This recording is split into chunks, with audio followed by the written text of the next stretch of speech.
tonight on Denver7 News at 6. You're a whistleblower. Yes. You still work for the VA. Yes, I do. A VA employee claims discrimination and says a mass exodus is underway. I don't give a damn. I don't have a job. I just want to leave here. Critical information's posted online about Colorado voting equipment. And the Secretary of State and the DA want to know who's responsible. The passwords were posted onto the internet. That is a clear breach of election security protocol. Denver police shift resources to the ballpark neighborhood amid what they say is a spike in crime. And a major Denver restaurant owner begins asking customers if they've been vaccinated. It doesn't have to be a controversial topic. It can just be about the safety for the majority.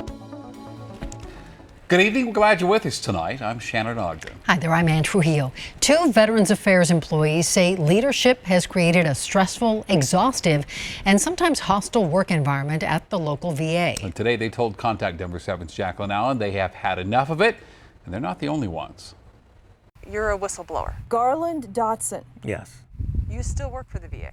Yes, I do. Never thought he would be a whistleblower. I served 22 years active duty service in the Air Force with 7 deployments. Now an occupational safety specialist for Rocky Mountain Regional VA. At least on my deployments, I know what I was dealing with. He says someone has to speak up. Why was this so important to you?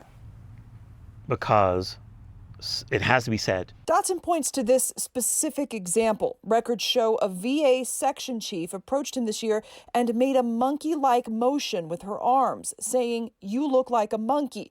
The incident caught on camera with a witness. Unless you're living underneath a rock, you would know that is discriminatory. What do you think should have happened?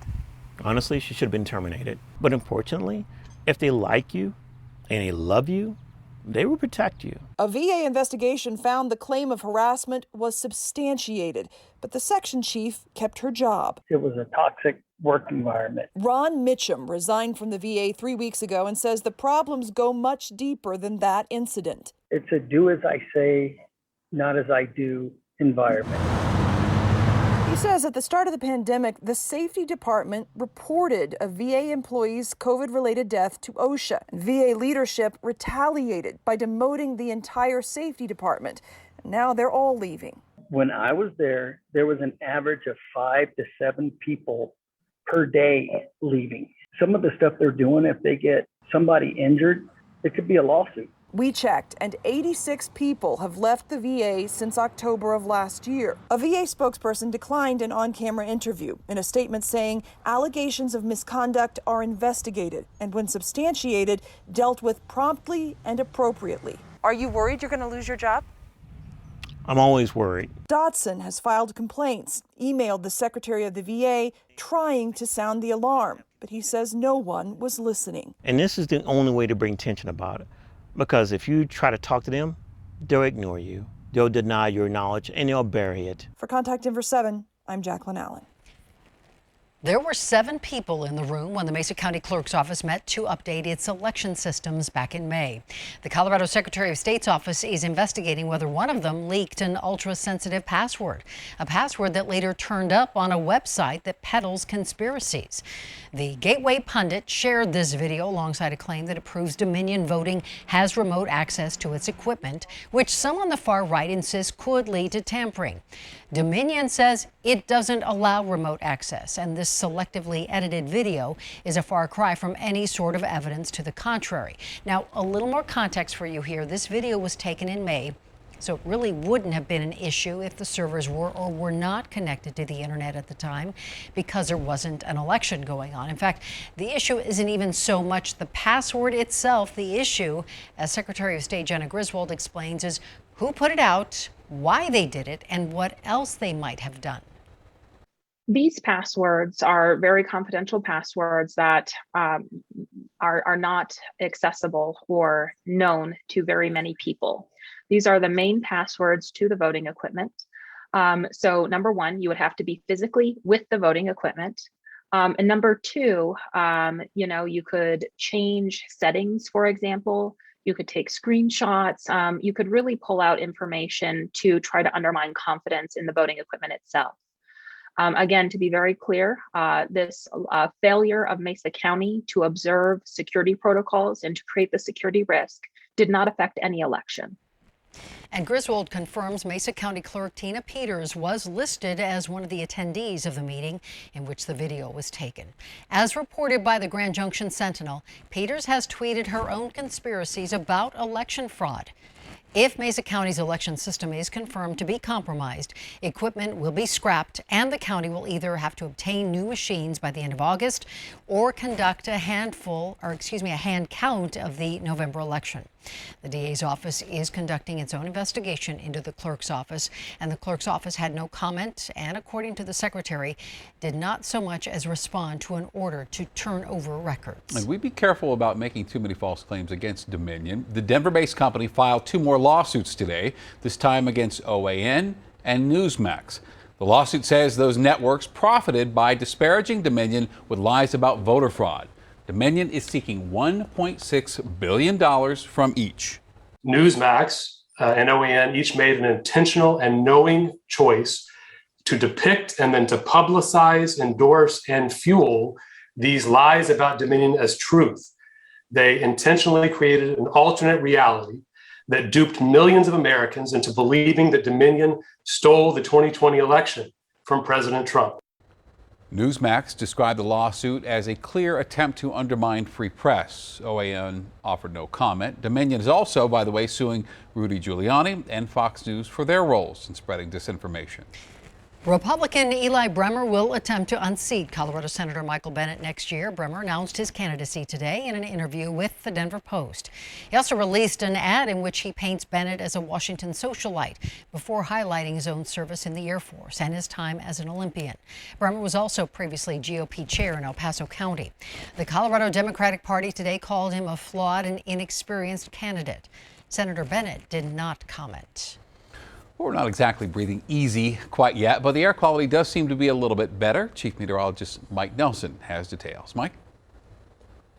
It's only by a matter of scale. It's just a little bit better. This is the current view from top of the Continental Divide looking to the east, and it's not much better visibility looking from Denver to the west. So here's the smoke plume coming out of California right across northern Colorado.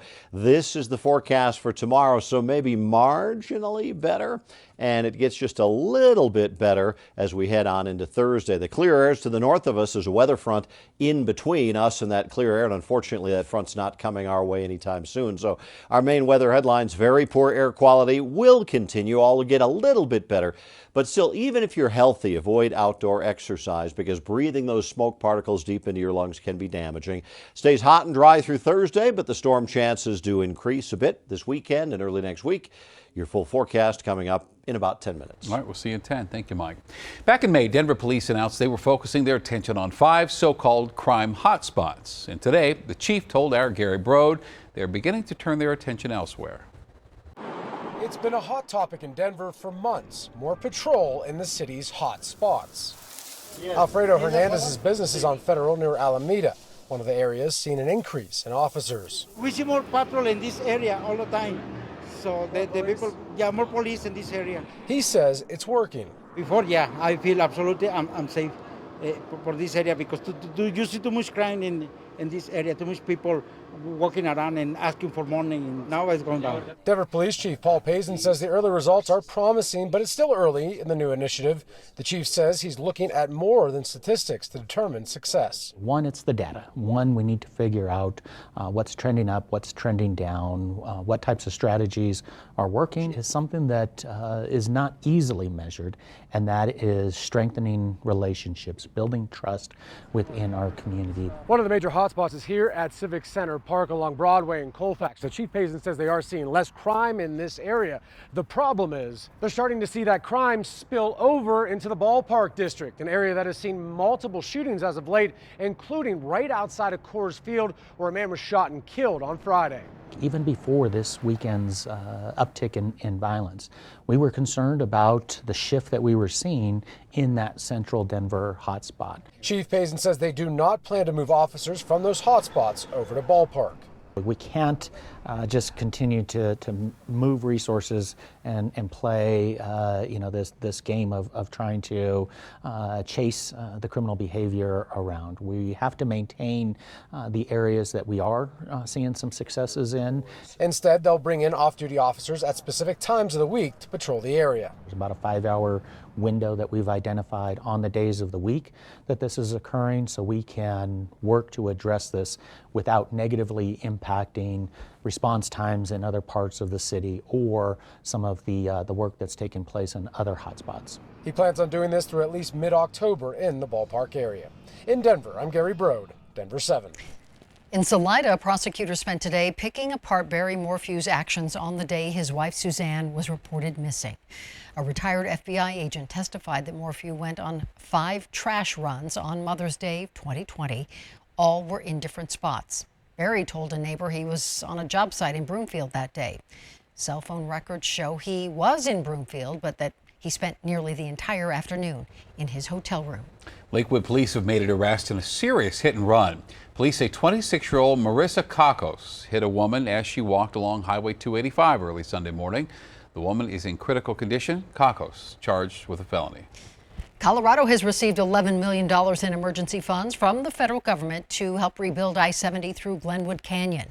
Governor Polis has requested $116 million in total.